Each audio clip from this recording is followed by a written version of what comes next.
Well, this is one of the things I didn't mention in the last video. One of the bits of news that, isn't that serious. No, it's not that serious. Breaking a finger is rough, sure, but hey, MP will definitely be able to play. But of course, it all adds up. Quick, loud and clear. How's it going? Good to see you. Is this video going to be about your view kind of on everything that's going on with how much has already been said?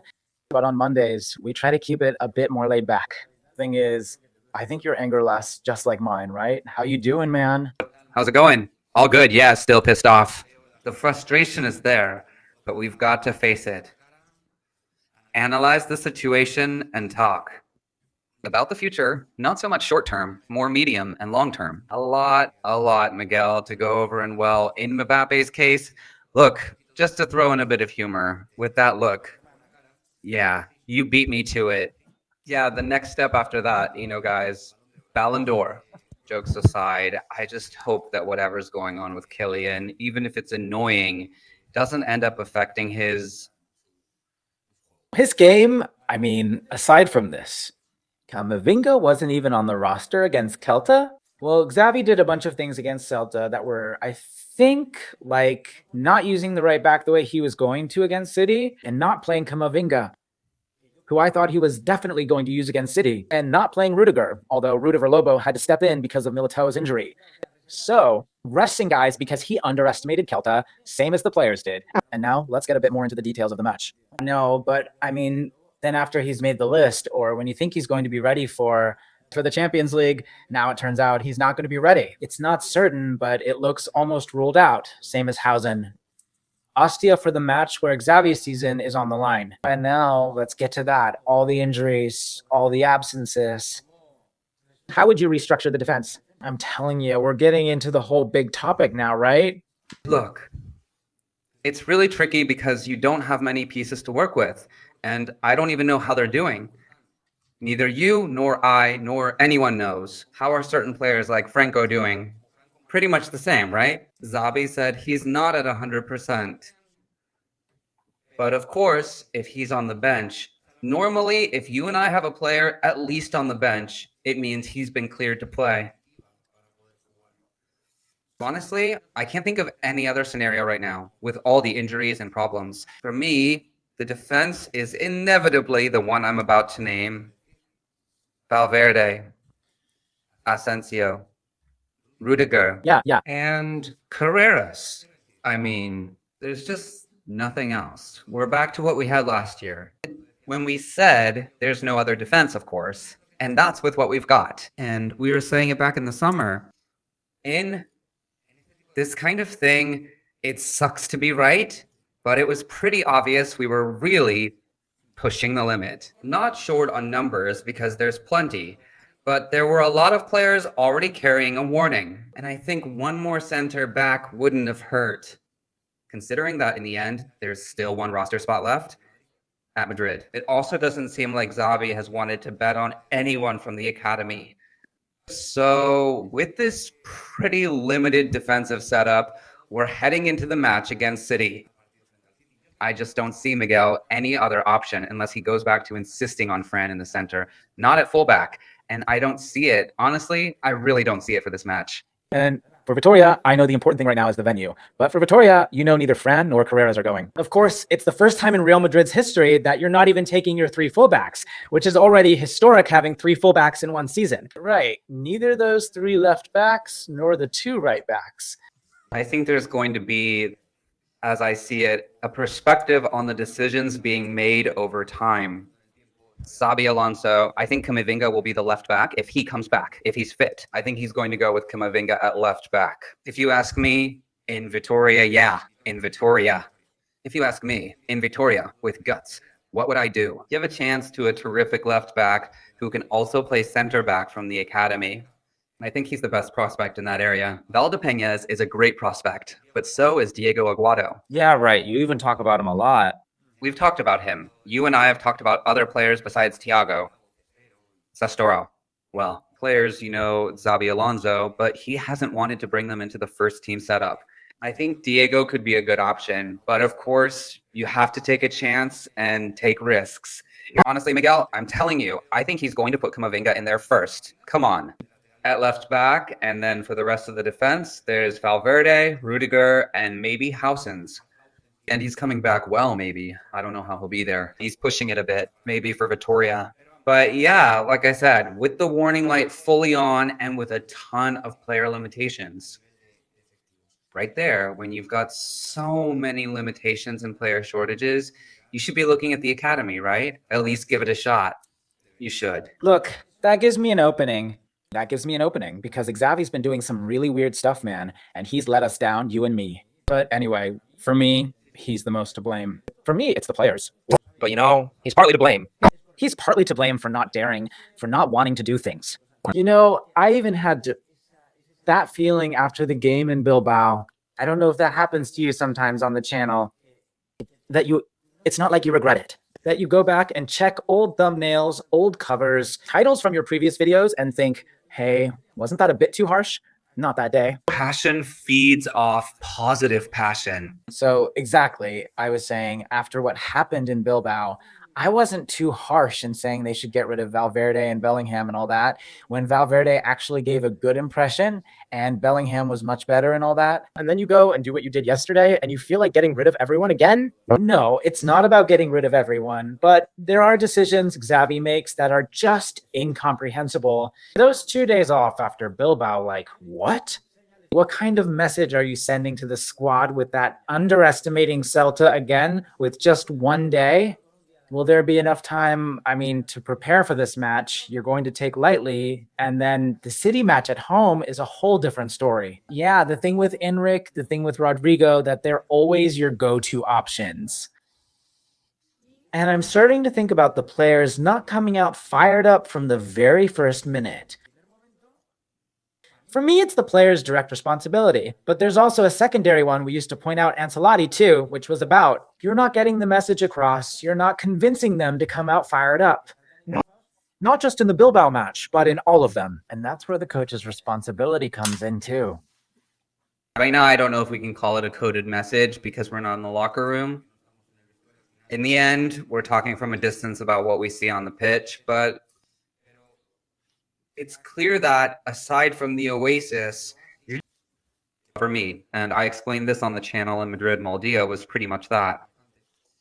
Aside from the Bilbao Oasis, Real Madrid, it starts from certain premises and negative aspects clearly carried over from last season, namely the inability to work without the ball. When Xavi managed, at times, to get the team pressing high, dominating in the opponent's half, suffocating them with an effective possession rate in the attacking zone and an effective pressing rate, we were really excited to see that new approach. We don't know what happened in the locker room. We don't know what happened with the staff. All of that is gone.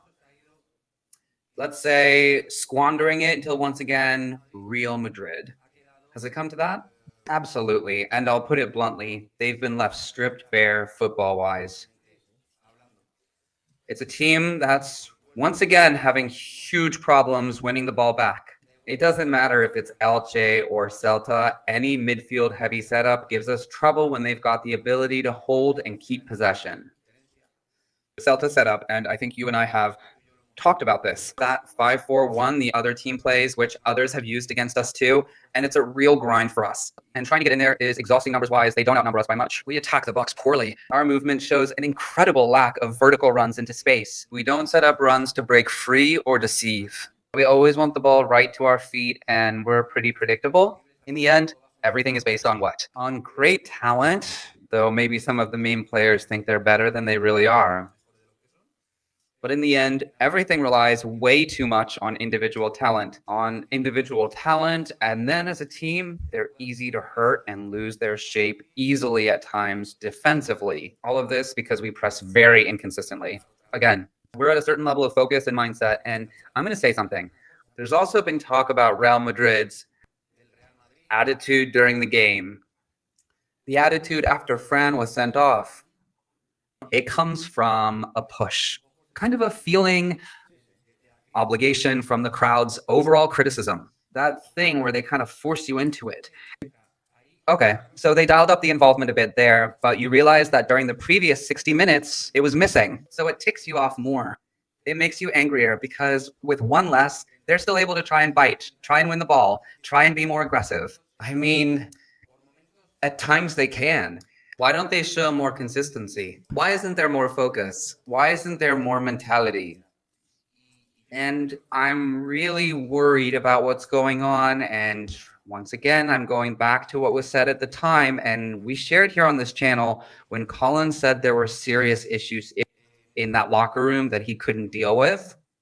Discussing it in a chat with Ramon, me, and Ramon Alvarez de Mont himself. He literally said, there are certain things that I think are really sad and that have happened, are happening, and in some way are affecting Xabi Alonso.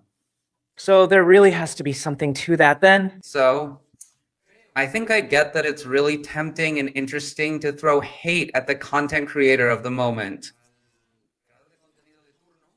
In this case, Iñaki Angulo in particular, who I don't like, don't dislike, and don't feel neutral about either. I don't have any kind of personal connection with him, but the focus has shifted, Miguel. People have focused on the media side, on the impact. Iñaki, who you can choose to believe or not. Everyone believes whatever they want, and in all that mess, we've missed what really matters, which is what people close to Real Madrid are saying. Besides knowing from a reliable source, I know at least, I'm sure that they have good information, and we couldn't have cared less. We didn't care, and they told us even when the outcome wasn't all that bad.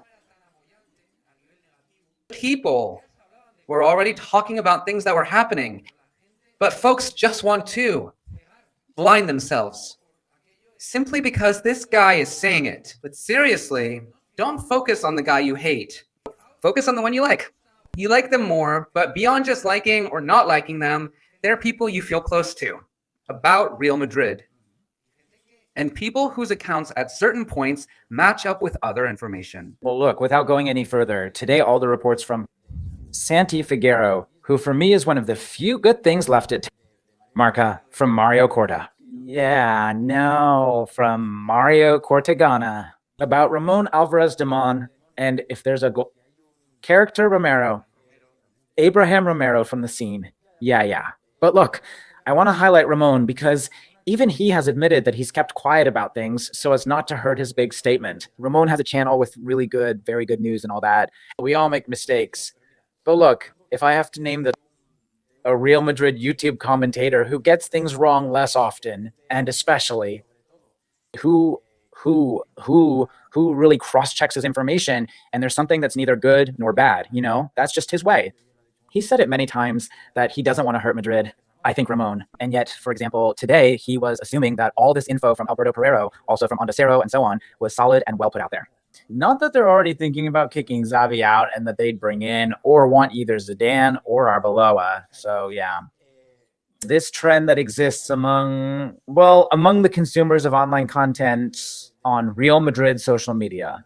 All the journalists just throw crap at us and stuff, and a lot of times we end up thinking everything is always against Real Madrid. There are days when, like today, so much information comes together on the same track that you just think, well, it's contaminated. Miguel, there's informational noise around Real Madrid.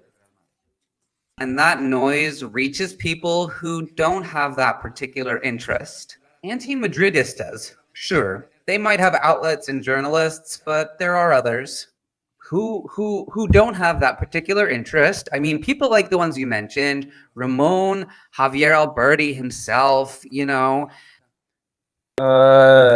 many of them, so people don't get lost. Yeah, Collins. Sorry, Javier. Hugs. I learned a lot about basketball.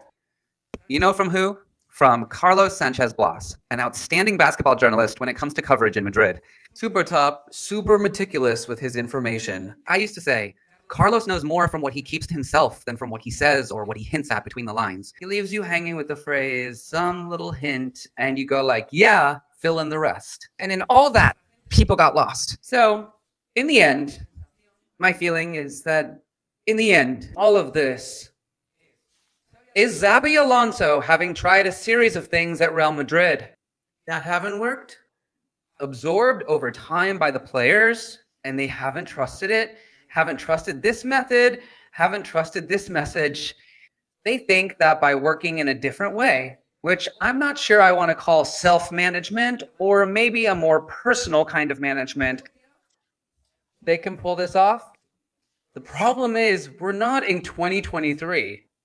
We're in 2025. And that chance has already expired. You missed it last season with Carlo, the great manager, your friend, the old man, who was also the coach. By the way, sometimes we forget. Did you already miss that train? And something different came along, and you understood it. Now that different thing, you don't have to take it in, or what? So who's coming now? If you want. I mean, the players you want, the soccer players, what do you feel like? Because in the end, I see this as a matter of what the players feel like. Honestly, the key thing would be for the president, even with Xabi Alonso's mistakes, and he has made them. By the way, I repeat, he has made them for the president to be able to cover and support him. My feeling is that there hasn't been any of that. No. I mean, that Xabi was sabotaged from the inside, and of course, he started out with intentions we could clearly see. We saw the purest ones at the Club World Cup. But inside there, they sabotaged him, and not just the players, the collusion between the players and people within the club. It was clear he wasn't in the best environment, and he's been protecting himself. Xavi, like, damn, I'm not going to make this decision because, well, it's going to backfire on me. I'm not going to make this other choice because it'll just be worse for me. I'm going to keep a low profile because, and then Xavi just kept shrinking until he betrayed himself. You with me? Yeah, and I'll add that he thought, okay, we'll adjust. Do we ever really? Do you remember those pre-game meetings against Olympiacos where we talked about all those little clicks and stuff? I'm like, well, let's see. It could be interesting. Everything that I've always thought is good in life talking, chatting, finding agreements. My feeling in the end, now with time, is that they weren't really looking to reach agreements. They just wanted a pushover. They wanted a guy who would come down from his high horse, as they'd say in South America, to step down from that tactical pedestal he had outside their turf. And once he was on their turf, just leave them hanging. That's what I see in these players, that what they want is a guy.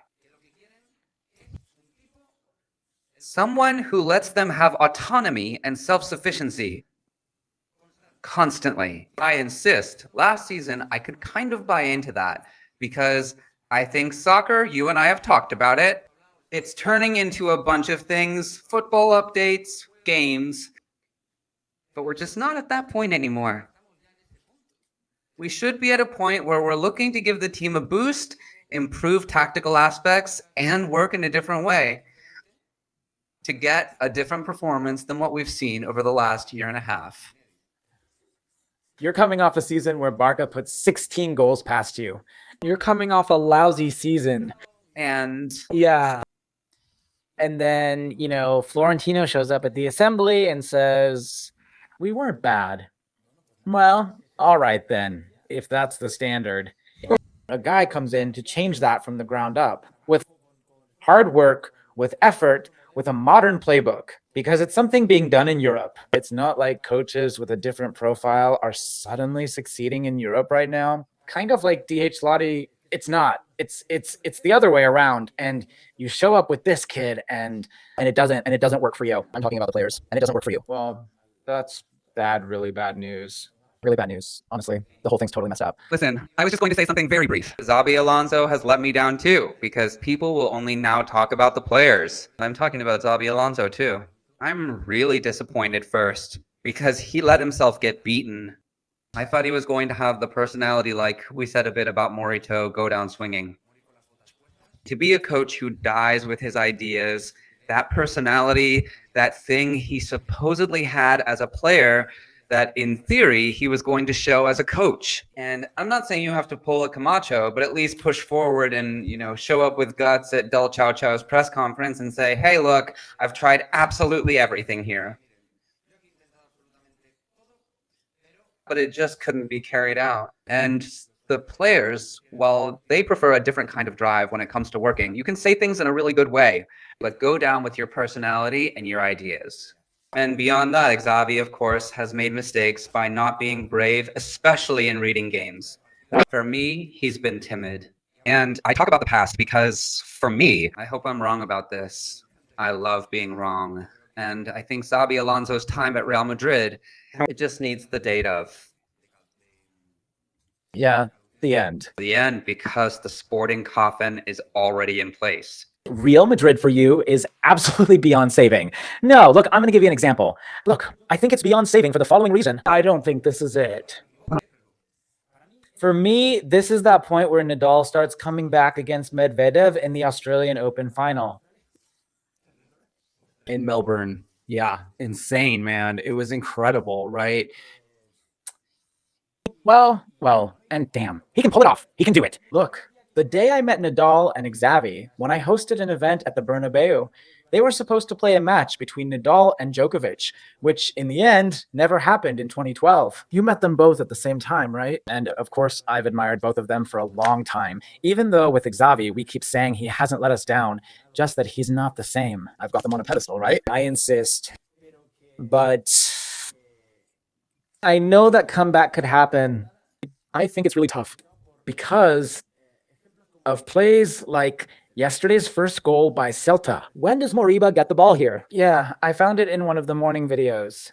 He's with Tchouaméni, but of course, Tchouaméni sees a guy coming in alone because Goulart let him slip away. Damn, he's got to step to him because Bellingham's too far away. Like Tchouaméni did, he's going to let this guy move forward, so he's got to go with him. So there was always a man open. Moriba open. Yeah, of course. Everyone's late. Rodriguez, where is he? Where's Rodrigo? Sure, but Rodriguez. Well, maybe Rodriguez could have been a bit more on it there, but of course, Iglesias. They're over by Miguel. Well, that's true. That's true. Yeah, you've already taken a man out. What just can't happen is that distance, that damn distance. I always say between defense and midfield, it just doesn't make sense. I mean, you got to stick together, man. Exactly. But look at how Valverde, up front, kind of gets things going. He goes from walking to jogging, okay? And Bellingham slows down. Bellingham is slowing down when he sees there's a guy right here kind of going along with him. He's losing him. And if the pass had gone to number 5, the one on the corner of the box, cutting into the corner of the box towards Bellingham, he wouldn't have gotten there either. I mean, they were all there. It was set up for Celta. We looked at all the options, and in the end, he still finished it off. Of course, Fran's marking on this Swedish guy is pathetic. Just pathetic. Because as soon as he makes that move of going one way, then going the other, you let him. And there are 2 guys who can finish it off if the first one misses. And in the Mimi center, why Sweever? I mean, that's why, of course, this isn't something you change overnight. This is an automatic habit you work on from the start of the season or from the Club World Cup. At some point, they've done it well, but here, the players have just given up. So change this against City. Look, maybe they'll change it against City. Look, I'm telling you, maybe against City, they'll actually defend well here, but spoiler, not against Alaves. Why? Because they just can't be bothered. And then later against Sevilla, if they're about to fire Xavi, maybe it could happen. But then against Betis, which is the next home game, no way. And that's how it goes. And that's how it goes. And that's how it always goes. Right, but then if it really is like that, seriously, man, what you're saying is that it's a matter of... So then, with no solution, because it's just a matter of waiting for the right moment, and bye-bye. So then, against City, can I take that one? It's true that against Manchester City, there were certain plays Celta messed up. Well, City on paper could punish you a lot more, right? But it's true, there could be some motivational points, a few things that might even come into play. And right now, what's basically giving Xavi a bonus to his chances of staying a bit longer in Madrid is their Champions League standing. That said, now then, if for whatever reason we lose badly, when I say losing badly at the Bernabéu, I mean what's happened to you at some point against your biggest rival. Or like getting hit with a 1-1-4 and you didn't even realize there was a party going on. In that case, look, I'm really not saying anything new. What several journalists are already saying, basically that it's over. Man, you know, I just, by chance, without having any information at all, I said, just looking at the calendar, I think that City game is going to be a turning point. But me, without knowing any info or anything, just because of the kind of match it is. And with Guardiola in the mix, there's a lot there. A lot of flavor, a lot of context, because also... watching this City team, you can start imagining things about the future. I mean, depending on what happens with City, you can look ahead because this City team is really pushing for it this year. You can look ahead to March. Say right. So where are we headed? Sure, it's late. We're clear. Or Barca. That's it. Look, I don't buy into that whole thing about players throwing games, but I'm trying to get into the head of some of them. That someone might think, damn, 4 points behind Barca, which sucks, but could still be fixable, or there's still a lot of season left at this pace. Of course not at this level. But anyway, they say, damn, and if we lose to City at the Bernabeu, it's not such a big deal for the Champions League because we could still be in it too. Or that things get a bit tricky. The top 8 gets tricky, but could someone actually think that? Well, that wouldn't be so bad, would it? That we totally blow it and they kick this guy out. Yeah, people who don't want Xabi Alonso in any way. But that kind of fiasco? What player wants to make a fool of himself pulling a stunt like that at the Bernabeu against City? I don't believe in those setups as a thing. Super obvious would be the players showing up and saying, come on, just let me be. I'm not going to do absolutely anything. Go ahead, dribble past me, do it. I mean, I don't believe in that kind of thing. Now, I do believe there's no throwing games, but there is something else. A football thing, partly motivational, about putting in more effort, more hunger, more drive, more heart. There's a part that's, let's say, connected to the players' emotions during the match, their emotional involvement. No. And then on the other hand, the one that has to do with the football style, with what you work on, with what you've tried to improve. Because in life, well, in football and in everything, you have to try to improve, try to progress. My feeling is that these players have wanted to learn, to improve after what they went through. I mean, last year. And I just don't see that hunger to want to learn, to want to get better as players. Some people think they're better than they really are. They're really good. But I've got this feeling because it's all cyclical. And besides, in life and in football too, they're not the best looking in Europe. We're not anymore, sadly, if only. If only. But I think that over time, in the end, we've lost a number of players, experienced footballers. And knowing how to carry yourself at the top level, all of that gradually, over the years has been fading away. Now, Madrid is a whole different thing with a different kind of players. So, well, it gives me the feeling this is going to be a season that either brings a massive, almost metabolic change, or it's just charging ahead like the last one. Yeah. And besides, this squad doesn't have the leaders it used to. The quality's not what it used to be. There is quality though, right? But you don't have Cristiano or Cruz or Modric or Casemiro and so on, of course, or Benzema. There's one more thing. We're wrapping up. I don't want to open another can of worms, but there's an IQ thing here too, right? About intelligence. It's just that it's not like it's that squad, dude. Sure, because look, you know what happened with that whole IQ thing? Like you were saying, or in the league, man, games like this. I mean, I've seen some that looked pretty similar, right? Before, in previous seasons, but then, yeah, when the heat was on, you knew these guys were going to go all in. Absolutely all in. Which wasn't really okay either, because I always criticize the lack of consistency from Madrid, but yeah. Right, but you knew they had that hook straight out of boxing, that punch where you go, okay? You work by volume. If I look at the UFC and MMA, you've got 2 or 3 punches that are knockouts. They'll destroy you. This Real Madrid doesn't have any aura, doesn't even have the punch. And on top of that, they think they're better looking than everyone else. So it's impossible to make any real progress in life if you don't have at least a bit of humility in any aspect of life, whatever you do. If you see that you're messing things up and doing a poor job, you need to try some introspection. Contrition, learn, and improve. I have no idea where these guys are at. Yeah, exactly. All right, Quike, big hug, man. Give this video a like. If you liked it, subscribe to the channel. And also to Keek YYs. See you in the next one. All right, see you over on your channel for the preview before the match against City. Big hug, man. Big hug. Bye. Bye. Bye.